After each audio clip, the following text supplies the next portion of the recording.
Dear learners, welcome back to WSE English Learning Tips through Storytelling, where every step of your English journey is filled with inspiration. Have you ever opened your mouth to speak English, and suddenly, everything you wanted to say just disappeared from your mind? Maybe your heart started pounding, your throat tightened, and all those words you studied just ran away. I know that feeling, because for years, I was stuck in it. I remember one afternoon in Wellington, New Zealand. I was 27. I'd been studying English since I was a teenager. Grammar books, flashcards, YouTube videos, I had tried everything. But that day, when a tourist at the museum asked me, "Excuse me, do you know where the cafe is?" I froze. Completely. My brain went blank. All I managed was a confused smile. Maybe, wait, sorry. She smiled politely and walked away. I stood there, feeling like I had failed a basic human test. I knew the words. I knew how to say them. But when it mattered, I couldn't do it. Have you ever felt like that? You prepare, you study, you memorize, and still, when it's time to speak, you feel like a beginner again. It can be embarrassing, frustrating, and worst of all, it makes you want to stop trying. But I didn't stop. I made a promise to myself that day. I was going to figure it out, no matter what. Before I go on, let me gently say, if this story connects with you, or if you've ever felt lost while trying to speak English, you're not alone. If you'd like to support our work, you're welcome to like, comment, share, or join us. Every gesture helps us keep creating meaningful content for you. Back then, my name was always at the top of the grammar quizzes in class, but in real life, I was silent. My name is Aiko, and I'm from Japan. At work, I could write beautiful emails in English. But when I had to talk to a foreign colleague in the hallway, my heart would race. My mind would scream, "Say something. Anything." But nothing would come out. One of the worst moments happened during a work presentation. My company had invited a small team from Australia for a collaboration project. My manager asked me to introduce myself and explain part of our strategy. I had practiced my lines for 3 days. I even memorized them. But when I stood up, it happened again. I felt like my voice had fallen into a deep hole. My eyes looked at the words on the slide, but I couldn't connect them to my tongue. I said one sentence. Then another. Then silence. I had to sit down halfway through, letting my manager continue. That night, I cried on the train home. Not because I made a mistake, but because I had tried so hard and still felt invisible. What made me finally change wasn't a new app. It wasn't a magic tip from the internet. It was something very small and very human. It was a conversation with my niece. She was 8 years old, living in Toronto. She had just started learning Japanese, and she wanted to show me what she knew. She said to me, in the cutest voice, "Obeikan wa doko?" Where is Grandma? Her pronunciation was off. Her grammar wasn't perfect. But she smiled and kept trying. I hugged her and told her she was amazing. And then it hit me. Why was I so kind to her, but so cruel to myself? That one question changed everything. What if the problem wasn't my English? What if it was how I felt about using English? So I started from there, not from grammar rules, but from this simple, powerful shift. I would stop judging myself and start connecting. And once I changed my mindset, I found 3 surprising things that finally helped me speak English without freezing. I'll walk you through each one, what I did, how it felt, and why it worked. Let me share the first one.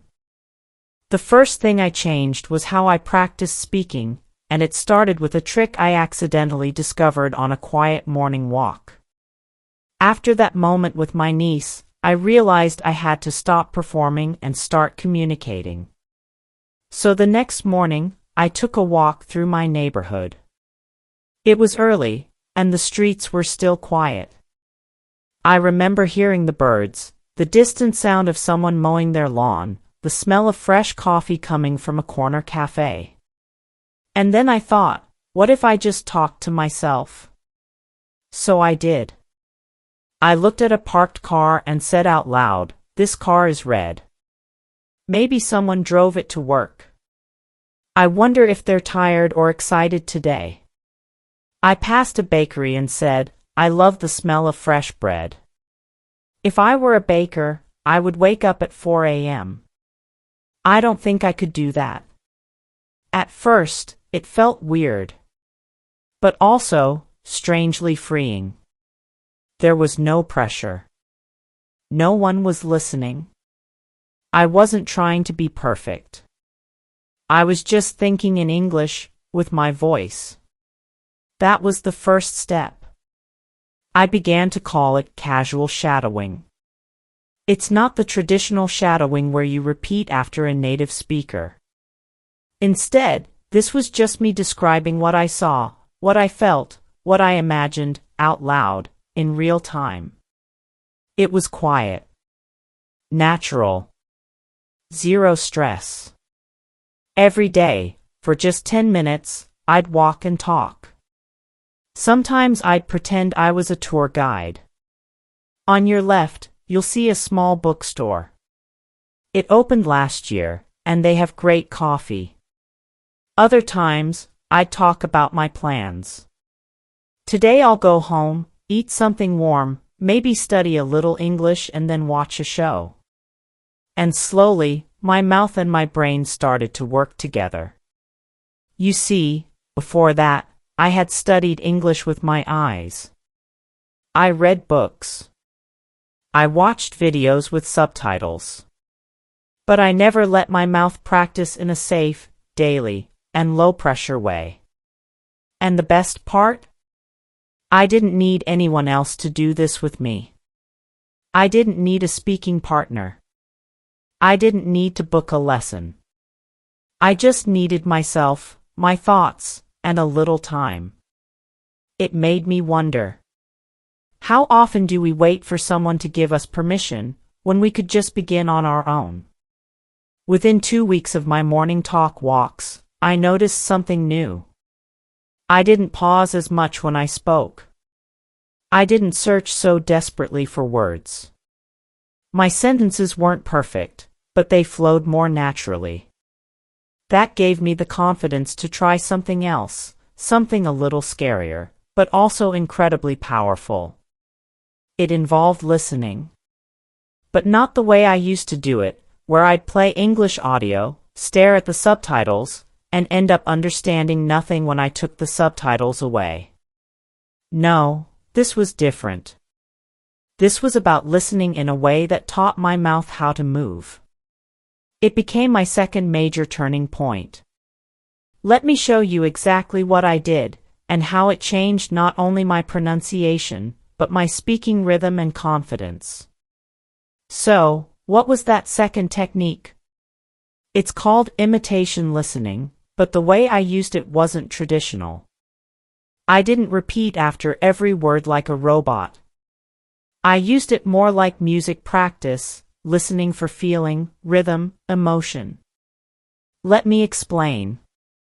One evening, after a long day, I sat down with a cup of tea and played a short podcast. It was a simple daily English show, and the speaker was telling a story about losing her passport at the airport. I listened once, and as usual, I didn't catch everything. But then, I went back, and this time, I didn't read the transcript. I just listened to one sentence, paused the audio, and then tried to say the sentence myself, with the same voice, tone, and emotion. Not just the words, the music of it. I said the sentence once. Then again. I wasn't trying to be perfect. I was trying to sound natural. I tried to match the speaker's pauses, her laughter, even her sighs. And something incredible happened. My tongue started moving more easily. My mouth felt less tight. I felt like I wasn't just learning English, I was learning how to sound human in English. For example, in one episode, the speaker said, "I couldn't believe it, my passport was gone." I paused, rewound, then said, "I couldn't believe it, my passport was gone." Again. I couldn't believe it. Not like a robot. Like a person who really lost something important. That's when I realized speaking isn't just grammar and vocabulary. It's emotion. It's storytelling. It's voice. From then on, I turned this into a daily practice. Just 10 to 15 minutes, a few sentences each day. I'd choose something short, a podcast, a scene from a movie, even a TED Talk, and I'd listen, pause, imitate, repeat. And I discovered something amazing. The more I copied the music of real speech, the less I had to think when I spoke. Because I wasn't just learning words. I was building habits. Muscle memory. Confidence. Sometimes I would even record myself, just for me, and compare it to the original speaker. It wasn't perfect, but each time, I could hear small improvements. The fear of speaking? It started to shrink. And the silence in my conversations? It started to fill with real sentences. Now, I want to be honest, this didn't make me fluent overnight. Some days, I still struggled. But I noticed something I'd never felt before, progress I could hear. And that's powerful. It's like learning how to dance. You can read a book about dancing, but until you move your body, you don't really learn. English is the same. Until you move your mouth, you don't truly learn to speak. So I asked myself, what else have I been learning with my eyes, that I should be learning with my voice? That question led me to the third thing I changed, and honestly, this was the part one resisted the most. It had nothing to do with pronunciation, and everything to do with my emotions. Because my biggest enemy wasn't grammar, it was fear. Yes, fear. That's what had been holding me back all along. Even after the shadowing walks. Even after the imitation listening. I still had moments when I wanted to speak, but a tiny voice inside me would whisper, "Don't make a mistake. You'll sound silly. You're too old to still struggle." And I believed it.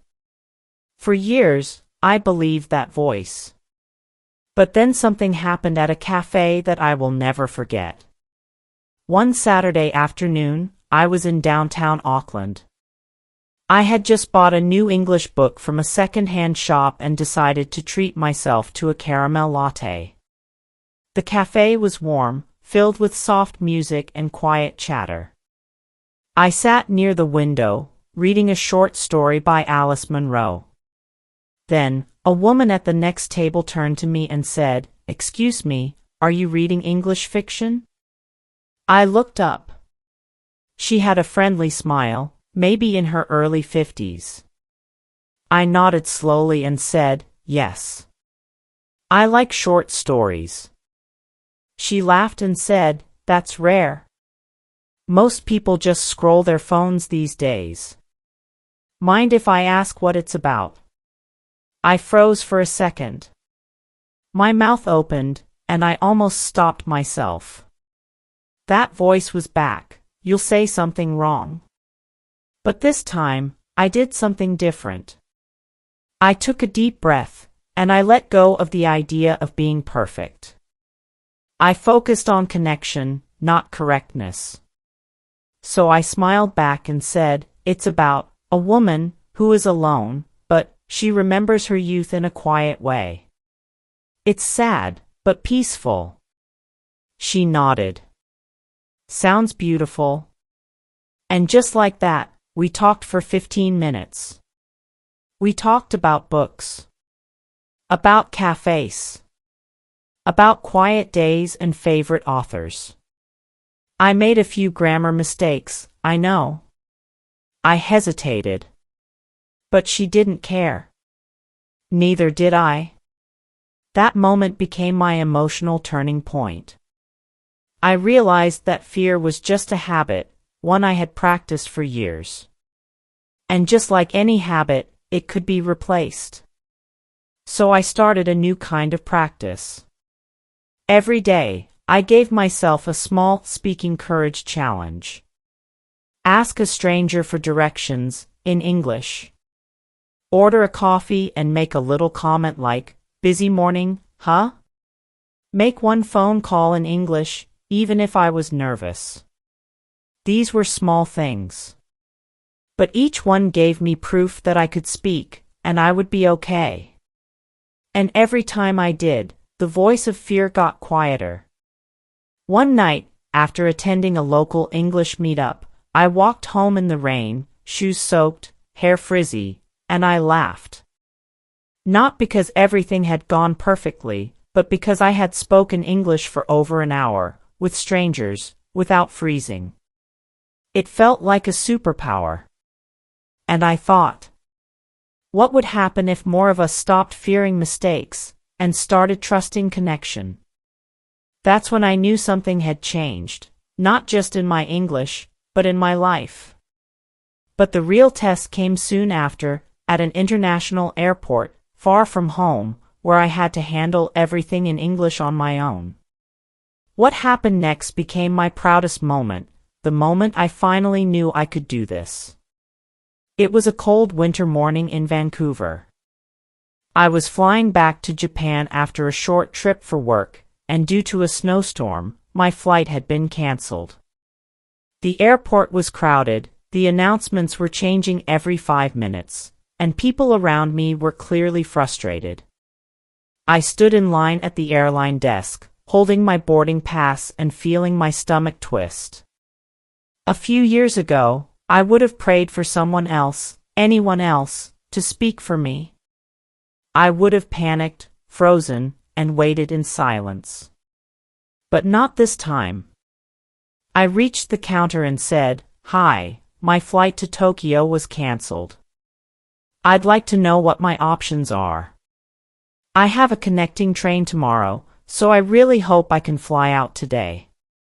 The woman at the desk explained calmly. I asked a few follow-up questions. We worked it out. I was rebooked on a flight through Seattle. It wasn't perfect, but it worked. When I walked away, I looked out at the snowy runway and suddenly, tears welled up in my eyes. But they weren't tears of frustration. They were tears of relief. Because I had done it. No panic. No blank mind. No frozen silence. I had just spoken. With clarity. With confidence. And in that moment, I didn't feel like a learner. I felt like me. If you've ever felt like you're stuck in silence, I want to tell you this, there is nothing wrong with you. Your voice is not broken. Your mind is not slow. Your English is not hopeless. You just need to build the right kind of practice, and the right kind of kindness to yourself. If I could go back in time and tell my younger self one thing, it would be this. You don't need perfect English to connect. You need brave English. So if you're still at the stage where you freeze, I hope my story helps you know you're not alone, and you're not stuck forever.